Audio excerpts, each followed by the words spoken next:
એટલે તમે મૈત્રી ઋષિ પાસે જાઓ અને એ તમને તમારું ઉપદેશ આપશે. એક રાત્રિ ઉદ્ધવજી મહારાજ અને વિદુરજી બંને ભગવાનના અંતરંગ સખા યમુનાના કિનારા ઉપર રોકાયા.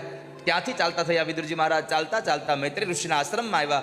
આશ્રમમાં આવી અને મૈત્રી ઋષિને વંદન કરીને કીધું, બાપજી કોનો ઉપદેશ મને સંભળાવો ને, મારે સાંભળવો છે. અને ત્યારે બેઠા છે ઊંચા આસને મૈત્રી ઋષિ બેઠા છે, નીચેના આસને વિદુરજી મહારાજ બેઠા છે. અને એમને પ્રાર્થના કરી અને વિદુર એટલું કહે, સુખાય કર્માણિ કરોતિ લોકો નતે સુખમ વાન્યદુપારમ વિદેત ભૂયસ્તતયેવ દુઃખમ યદત્ર યુક્તમ ભગવાન વદેન્નઃ.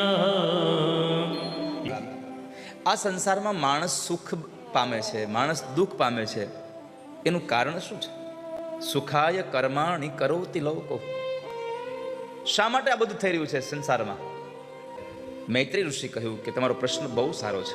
સંસારમાં માણસ સુખ અને દુઃખ એક જ વસ્તુથી પામે છે, પોતાના કર્મથી.